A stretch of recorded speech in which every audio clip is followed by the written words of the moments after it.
Mesdames et messieurs, bienvenue et bonjour pour cette nouvelle séance de FC Politique.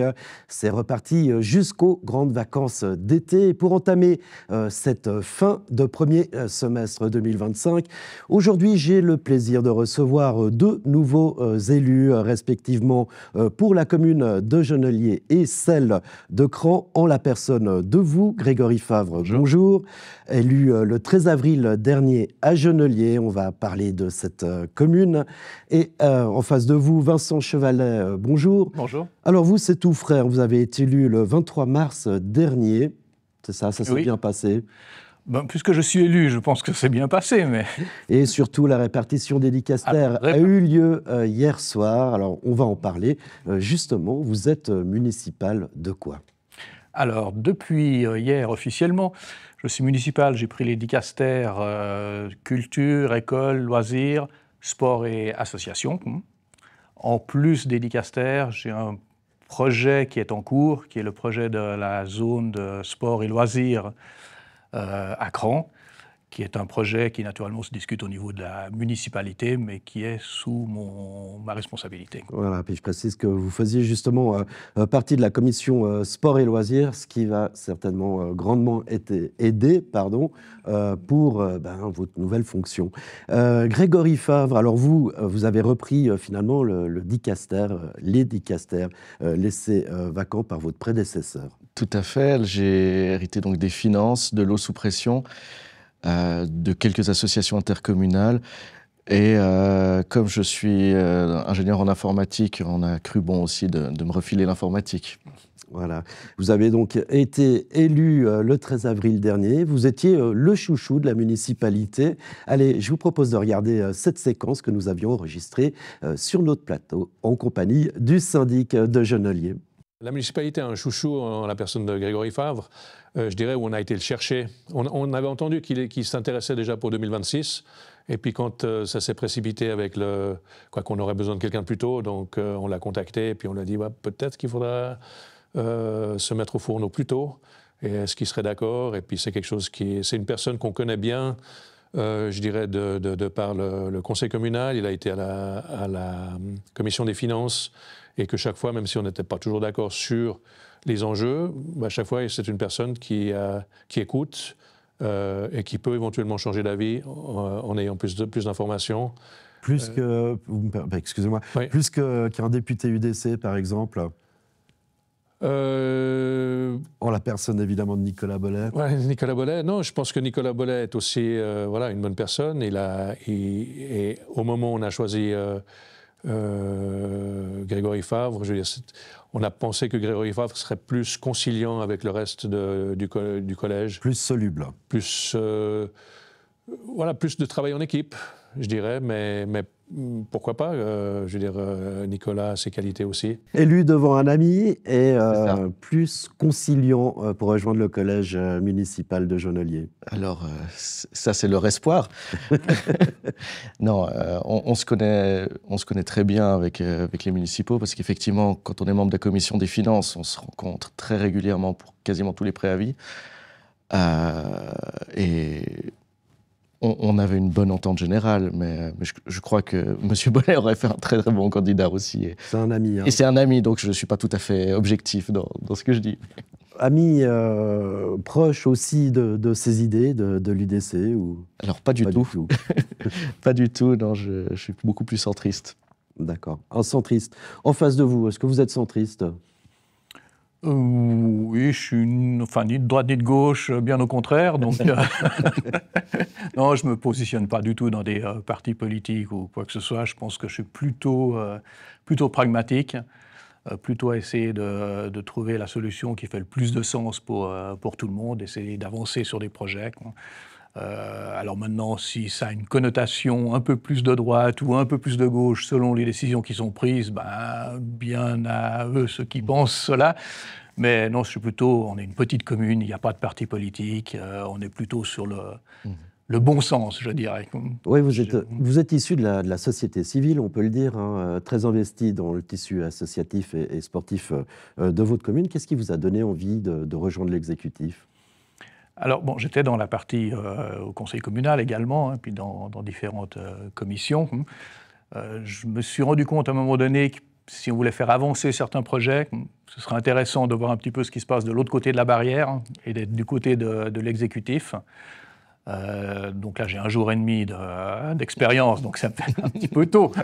Mais c'est un peu l'idée, je dirais, c'est de se dire comment ça se passe aussi du côté des municipaux, d'avoir une sensibilité par rapport à cela et essayer d'avancer sur un certain nombre de projets. Ben voilà, on va en parler. Alors vous, Grégory Favre, qu'est-ce qui vous a aussi donné envie de rejoindre cet exécutif ?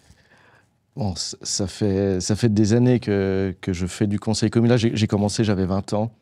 Et à un moment, j'ai quitté la commune pour aller à Gland. Et là, il y avait des partis. C'était plus la même chose. J'avais aucune envie de rejoindre un système partisan.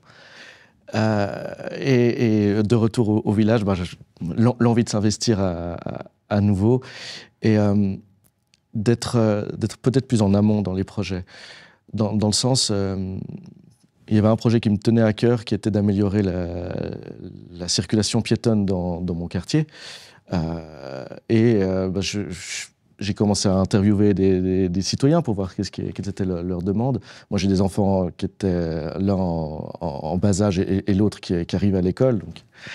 Et la municipalité, en fait, avait un projet dans les bacs. Donc, ça m'a permis aussi de discuter un peu avec eux de ce qu'ils envisageaient et d'avoir envie d'être plus en amont, de pouvoir mettre un peu ma patte là, dans ces choses-là. Alors vous l'avez dit, un membre de la commission des finances, vous êtes désormais en charge des finances et vous militez pour une baisse d'impôts. C'est une cohérence. Hein. Oui, quelque part, le but d'une commune n'est pas forcément d'emmagasiner de l'argent et de faire dormir cet argent sur des comptes à intérêt négatifs. Le but, c'est de le faire travailler. Et il y a une certaine quantité de projets qu'on peut faire en même temps, ne serait-ce que par la disponibilité d'ouvriers pour les mener ou de la disponibilité des municipaux pour conduire les projets. Donc, si on commence à prendre plus d'argent que nécessaire, autant le rendre à la collectivité. Journalier a un excédent de charge d'environ 500 000 de francs. On peut baisser les impôts ? Cette année, on va arriver sur un excédent positif de 200 000. D'accord. L'année 2024, je suis en train de clôturer les comptes. Donc ça va. Le grand argentier est généralement assez négatif au moment du budget et un peu plus positif au moment des comptes. C'est la prudence vaudoise, je crois. Voilà, c'est la règle. Pour Cran, alors... on dit de Cran que c'est une commune riche. Vous me l'avez précisé juste avant l'émission. Cran n'est pas une commune riche, ce sont les habitants qui sont riches. Oui, heureusement ou malheureusement, je ne sais pas. Non, je disais ça par rapport aux infrastructures de Cran, hein, qui sont des infrastructures existantes depuis longtemps, qui fonctionnent, mais qui sont plus que vieillissantes pour certaines. Donc il y a beaucoup de projets en parallèle, dont un je m'occupe plus particulièrement, mais il y en a d'autres qui sont aussi là, que ce soit de l'éclairage public, que ce soit de la rénovation énergétique pour les bâtiments de la municipalité. Tout ça en parallèle fait beaucoup de choses, donc il y a naturellement des priorités à donner, et il y a des états d'avancement des projets des uns et des autres qui peuvent différer.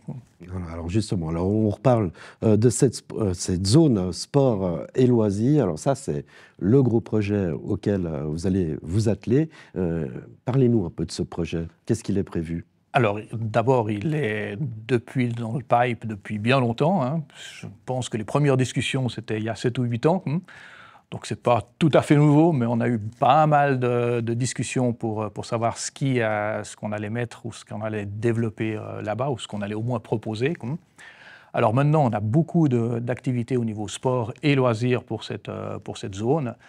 Alors si je parle des sports, c'est un terrain de basket, c'est peut-être un beach volley, c'est la pétanque, c'est une zone de manifestation, c'est des espaces ombragés pour la population, c'est des chemins aussi de promenade. l'idée est vraiment de faire un parc loisirs et sport. Alors, ce ne sera pas Central Park, hein, parce qu'on est quand même à cran, quoi. Mais toute proportion gardée, c'est un petit peu l'esprit d'avoir un endroit où socialement les gens peuvent se retrouver dans différentes activités de loisirs ou de sport, naturellement avec le tennis, le paddle et le football. Et tout ça lié aussi d'un point de vue énergétique avec la rénovation des bâtiments municipaux pour avoir peut-être une centrale au niveau du chauffage et au niveau électrique également. Bref, donc pas mal de projets et pas mal de coordination à avoir entre les différents projets. D'accord, vous êtes également le coprésident du FC Cran Codemonde, le président du club de football de la commune au municipal en charge des sports. Alors c'est un peu schizophrène là. Donc je vais m'auto-questionner et m'auto-répondre. Non. Faites. Faites. Non, au niveau du football, alors si je prends spécifiquement le football, qui est qu'une partie du projet, c'est clair que les infrastructures, elles, datent vraiment de plus de 50 ans au niveau du bâtiment. Donc il est, comme je l'ai dit tout à l'heure en aparté, on est plus proche de le déposer à l'UNESCO qu'autre chose. Donc on va peut-être faire les choses avant que ce soit le cas de figure. Donc ce serait évidemment un nouveau clubhouse pour pouvoir accueillir. On est quasi maintenant 470 membres, on a 17 équipes, donc on n'a plus les infrastructures nécessaires et on sait que c'est des équipes féminines qu'on va commencer à créer. Donc on ne peut plus tellement avoir des douches communes tous ensemble, c'est pas très... En 2025, ça se fait plus. Je ne crois pas que ça se fasse. Donc il y a quand même un minimum à remettre en place. Et naturellement les terrains, et en particulier un terrain synthétique, puisqu'on sait qu'avec la météo qui est un peu, variable, ça permet d'avoir des entraînements toute la saison, et en particulier la saison d'hiver, quoi. Et je pense que dans nos régions, c'est maintenant indispensable pour chaque commune d'avoir ce type de terrain. Alors je préciserai une chose, c'est que ces terrains-là vont être aussi des terrains à disposition de la commune et de l'école en particulier, qui se retrouvent juste à côté de ces terrains de sport. Donc on en a un qui va s'appeler un peu multisport, un terrain synthétique et après le terrain officiel pour les matchs. Oui, vous avez mentionné comme projet communaux notamment ce chauffage à distance. Oui. C'est à quel horizon Alors, bout touchant, je ne pense pas qu'on puisse le dire, mais en termes d'études, ça a été validé au niveau du Conseil, donc c'est en étude. Au même titre que la zone sport et loisirs, ça a été un peu divisé en 3 parties. Les 2 premières, en termes de crédit d'études, ont été validées. L'idée étant de passer sur le 3e. Pourquoi ? Pour avoir justement cette vision globale entre les rénovations des bâtiments actuellement et ce projet, pour avoir une étude complète qui tient compte de tous les éléments et de s'orienter vers la solution la plus adéquate. L'idée étant, au niveau de la zone de sport et loisirs, ambitieux d'être en été 2027 opérationnel. C'est pas mal. Grégory Favre, c'est aussi un des enjeux, le chauffage à distance, ouais. Ferrer, à Genelier, l'approvisionnement en eau. Surtout, ouais. Plus largement, ça aussi, c'est, j'ai envie de dire, une de vos marottes politiques. Expliquez-nous un peu la situation désormais du point de vue du municipal. Comme beaucoup de villages du pied du Jura, on souffre d'un gros déficit en eau. Arroser les terrains de sport, c'est très bien, mais ça consomme et fait jaser quand les citoyens ont des interdictions d'arrosage eux-mêmes. Et puis, de manière générale, il faut se projeter dans du long terme. Et aujourd'hui, on pompe beaucoup d'eau depuis le Léman en été, mais est-ce qu'on pourra augmenter la population? Probablement pas avec le système actuel. Donc, pour nous, il s'agit sans doute d'améliorer le système. On a des captages d'eau supplémentaires à faire et des stratégies pour pouvoir un peu lisser notre consommation. Et donc ça, c'est des enjeux pour les 30 ans à venir à préparer dès aujourd'hui, quoi. Ça fait un peu plus d'1 mois que vous êtes élu. Qu'est-ce qu'on découvre quand on passe des bancs du conseil communal à ceux de la municipalité ? Alors, moi, ce qui m'a surpris le plus, c'est le nombre de micro-décisions à prendre. Par exemple? Ça peut aller de la réponse au mail d'un citoyen, aux articles d'un règlement à venir, mais aussi également quand on visite un chantier, quel type de bordure pour une route et ce genre de détails-là. Et c'est des centaines de décisions à prendre en permanence. C'est assez rigolo. Vincent Chevalet, alors, quand on devient municipal, on a affaire à sa population, comme vient de le dire Grégory Favre, et souvent, on peut s'attirer des inimitiés. C'est compliqué, il faut prendre des décisions sur des petites choses, mais qui impactent sur le quotidien. Comment vous appréhendez cela? Alors, pour moi, c'est vrai que de ma première expérience, je vois qu'il y a plein de micro-décisions à prendre. Je ne sais pas si c'est le bon fonctionnement pour une municipalité, ou je ne sais pas si c'est obligé de passer par cette étape-là. Ça, je vais le découvrir au fur et à mesure. Après, au niveau de la municipalité, c'est quand même un système comme les systèmes suisses au niveau de l'exécutif, collégial. Donc, on dilue. Non, mais ce n'est pas Paul, Jean, Jacques qui a pris la décision. C'est une décision municipale à la fin qui a été, en général, prémâché le travail en amont. Donc, oui, il y a des décisions à prendre. De toute manière, elle sera positive pour certains, un petit peu moins pour d'autres. Je crois que par définition, on n'arrivera jamais à avoir toute la population qui est d'accord avec une décision qui est prise. Maintenant, c'est en âme et conscience qu'on essaye de prendre la meilleure, et c'est pas pour rien qu'il y a, en tout cas à Cran, 5 municipaux. C'est pour aussi avoir un partage d'idées et d'essayer d'être le plus juste possible. Cran s'est beaucoup investi dans l'initiative SOS Commune. On va parler de cette nouvelle péréquation un petit peu. Comment vous la jugez? Qui veut? Grégory Favre. J'ai senti un gros soupir. On a la nouvelle péréquation cantonale, on attend d'en voir les premiers résultats. Pour le moment, on est encore sur le dernier exercice pénible qui a été tout aussi pénible, voire plus qu'anticipé. Donc, on va voir si la situation s'améliore. Mais on a la loi sur les communes en même temps qui vient se rajouter à ça. J'allais en parler, justement. Voilà. La loi sur les communes. Ouais, plus de pouvoir au préfet. On pousse à la fusion, presque. On va parler de ces deux cas particuliers. Je crois que nos communes ont à peu près le même genre de position. Donc, on se fait entendre du canton, en tout cas on tente de l'être. On verra, on a envoyé nos réponses il y a une semaine. Donc. Alors, qu'est-ce qui plaît à Genelier sur cette nouvelle loi sur les communes? Qu'est-ce qui déplaît? Bien, le rôle du syndic est fortement diminué, ça déplaît. Maintenant, qu'est-ce qui plaît? Tout est un peu plus clair, mais précisément, j'ai pas encore assez de recul. D'accord, c'est un peu après. Et du côté de Cran, alors qu'est-ce qui se dit au sein de la municipalité par rapport à cette nouvelle loi sur les communes? Alors après un recul d'un jour et demi. D'un jour et demi, effectivement. Non, mais quand même 4 années au sein du législatif. Non, mais globalement, alors je ne vais pas me prononcer au nom ni de la municipalité ni du conseil, mais c'est vrai que ce qu'on constate, c'est que ça donne un peu moins de pouvoir à la commune. Or, le système, je pense, politique suisse a justement cet avantage-là d'avoir des autorités politiques qui sont proches des citoyens.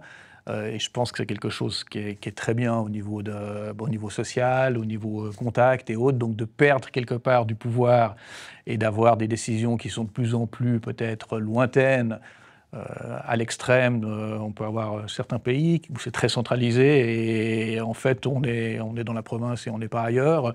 Voilà, donc je ne pense pas que c'est une très bonne direction dans laquelle aller, surtout qu'on a des structures qui permettent de répondre aux besoins des citoyens. Après, il y a au niveau des commissions intercommunales où on s'est critiqué, mais en réalité, ça marche quand même globalement assez bien. Ce qui ne veut pas dire que tout marche bien, mais dans l'idée, ça marche plutôt bien. Donc, pourquoi tout casser aussi? Évoluer, oui, mais tout casser, non. Les fusions sont encouragées. Est-ce que Cran pourrait fusionner? Vous faites partie de la PNR avec Prangin-Aignan. Est-ce qu'une grande commune qui va de Prangin à Cran, ça serait envisageable, à votre avis? mon feeling, je suis plutôt sur un non. Mais après c'est difficile. De nouveau, Cran, géographiquement, il faut se rendre compte, oui, Terre Sainte, mais géographiquement, a aucun lien avec Terre Sainte, puisqu'en fait, on est voisin de Genève avec Céligny, et de l'autre côté avec Nyon. Donc pour certaines situations, c'est mieux d'être, c'est plus logique et plus sensé d'être avec Nyon et Prangin. Pour d'autres, c'est beaucoup plus sensé d'être du côté de Terre Sainte. Donc on a un peu toujours cette situation à être entre deux chaises, on va dire ça comme ça, pour éviter poliment. Voilà, donc on est plus dans cette situation-là, et on est quand même une commune qui est riche en termes d'associations. Et qui a ce pouvoir de décision parce que justement on est une petite commune. Je ne suis pas persuadé que si on est rattaché à Nyon pour dire quelque chose, que ce pouvoir existe toujours, quoi. D'accord. En tout cas, il y a une vitalité politique dans vos communes, puisque ça n'a pas été une élection tacite, il n'y avait pas un seul candidat qui se présentait. Comment vous jugez, j'allais dire, l'appareil politique de vos communes respectives, leur vitalité, le renouvellement des autorités également? Grégory Favre, votre opinion justement sur cette politique de milice communale? Bon, j'ai déjà été très surpris quand je me suis présenté qu'on soit 4 candidats. C'était plus qu'espéré pour notre commune. Donc, c'est très positif, finalement. Au conseil communal, on arrive à la fin de la liste. Et finalement, le nombre de candidats n'est pas si énorme d'une fois à l'autre. Donc, c'est un peu dommage. Donc, j'espère que c'est un bon indicateur de la suite. Mais c'est vrai qu'on a un milieu, outre le milieu politique, on a un milieu aussi associatif très riche. Nous aussi, avec un club de foot très actif. Enfin, il y a beaucoup de choses qui se passent. Donc, les citoyens ont plusieurs manières de s'impliquer. D'accord. Et vous, du côté de Cran, est-ce qu'il y a cette vitalité politique, ce renouvellement? Est-ce que vous arrivez également peut-être à intéresser les jeunes à la politique? Alors, je vais peut-être répondre à la première partie déjà. Non, donc pareil, on avait 4 candidats pour la municipalité. Donc, tout le monde a été surpris en bien, comme on dit. En bon vaudois. En bon vaudois. Et au niveau du conseil communal, alors peut-être contrairement à Genelier, on n'a pas vraiment de soucis, parce qu'on a vraiment beaucoup de candidats, en tout cas aux dernières élections. On a aussi usé la plupart des viennent ensuite, quoi. Mais on est, je crois, 45 ou 46, je ne sais plus, enfin un chiffre assez important. Il y en avait beaucoup de candidats à l'époque. Donc je pense que ça va perdurer, ce qui est une bonne chose.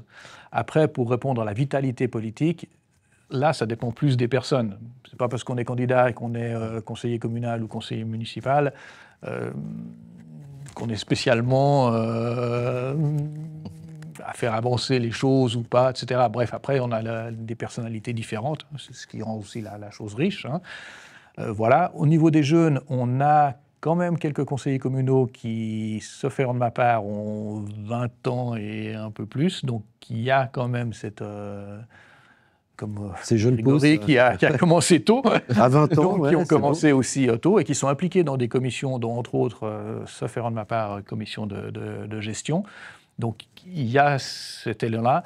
Après, si je pense au niveau de la municipalité, on en parlait tout à l'heure, c'est plus compliqué parce que là, les temps à notre disposition, c'est 40, 60, 80%. Vous, c'est un 40%, c'est ça? Officiellement, c'est 40%. Je pense qu'officieusement, on va s'approcher de 60, 80. Vous aussi? 40%, non? Un peu plus. On me vendait un 20, 30, mais je savais dès le début que c'était... C'était illusoire. Ouais, un bon 40 et voire plus en période d'affinité. Il y a beaucoup de périodes d'affinité. Automatiquement, je dirais, pour finir, au niveau de la municipalité, si on n'est pas indépendant, si on n'est pas retraité, c'est compliqué de s'impliquer. Donc je peux concevoir qu'un jeune qui a 24, 25 ans, qui est dans ses premières recherches de travail, ça va être compliqué de se dire je me lance au niveau de l'exécutif. Que déjà, il se soit lancé au niveau communal, c'est très bien. Et puis, ça permet de connaître un peu la vie politique de l'intérieur. Okay. Voilà, les jeunes, vous vouliez rajouter quelque chose. Je disais, quel employeur accepterait de voir du jour au lendemain un de ses employés perdre un 30 ou 40% de son temps, surtout qu'on s'engage. Dans notre cas, on a eu quoi, 2 mois entre le moment où on a décidé de s'engager et le moment où la décision du peuple était prise. Donc c'est très court comme temps d'un point de vue économique. Donc c'est impossible de faire un changement de carrière. Est-ce qu'il faut un peu revoir cette politique de milice, justement, pour permettre plus d'engagement des jeunes au niveau des communes et des petites communes surtout? Et qu'est-ce qu'on pourrait faire? Parce que tout l'enjeu est là, finalement. C'est vrai que je suis très attaché là, au côté milice qui nous apporte des gens qui viennent justement d'horizons divers. Mais il y a des initiatives d'augmenter le nombre de municipaux, mais je ne crois pas que qu'on résolve le problème en le diluant, parce que les séances seront toujours aussi longues quelque part. Non, il faut au niveau de la société globale, accorder plus de temps partiel. Est-ce que c'est facile à changer? Ça va prendre beaucoup de temps, mais c'est la seule manière d'impliquer tout le monde dans de la politique. On devrait presque obliger les gens, finalement, à faire un peu de politique au niveau communal, à s'investir dans le tissu peut-être associatif, civil. Bon, après, au niveau de la municipalité, il faudrait tendre à ce que les municipaux aient vraiment des décisions uniquement des décisions d'une certaine importance, on va dire, à prendre, et puis puissent surtout avoir du temps pour développer des projets, peu importe ce que sont ces projets, quoi. Parce que là, j'ai un petit peu le sentiment qu'on est beaucoup pris sur du tout venant, entre guillemets. Donc, il faudrait trouver un moyen pour que ce type de réponse soit géré d'une manière différente, pour libérer du temps de réflexion sur du moyen long terme pour les municipaux, quoi. Alors, comment le faire? Je ne sais pas vraiment, mais certainement qu'il y a peut-être des compétences externes à trouver ou à l'intérieur même de la commune, des processus, des procédures différentes à mettre en place pour libérer ce temps-là. Je pense qu'on garderait le côté milice, mais ça nous permettrait de vraiment s'engager plus sur du moyen long terme, si on peut dire comme ça, que d'être pris en bon français, sur le daily business, quoi, qui a peu d'intérêt à la fin, quoi, et qui pourrait très bien être décidé par d'autres si les règles sont suffisamment bien mises en interne au niveau de la commune pour que ces décisions-là puissent être prises de cette manière, quoi.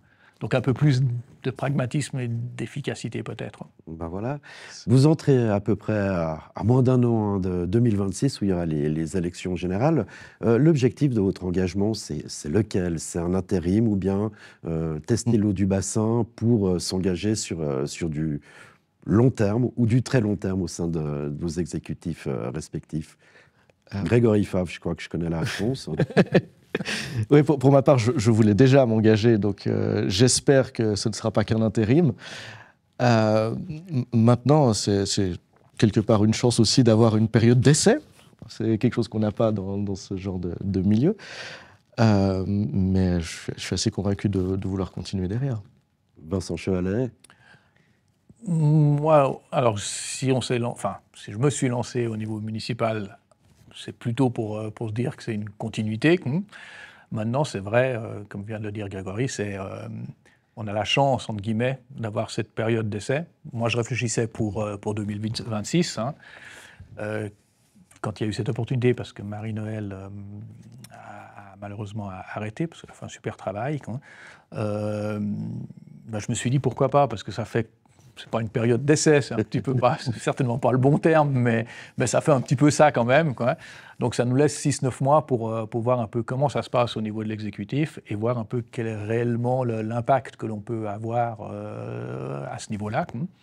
Donc pour moi, ça va être intéressant de voir, bien que pour répondre à la question, si on s'est engagé, c'est plutôt sur au moins du moyen terme par rapport à cette position.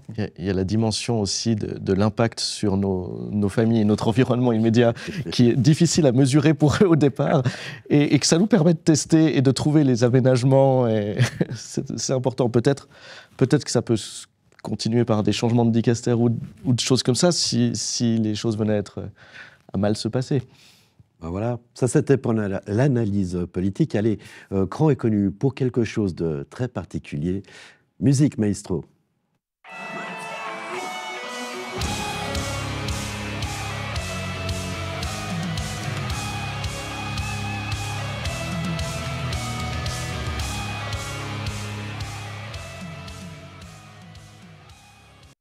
La patrie du Caribana.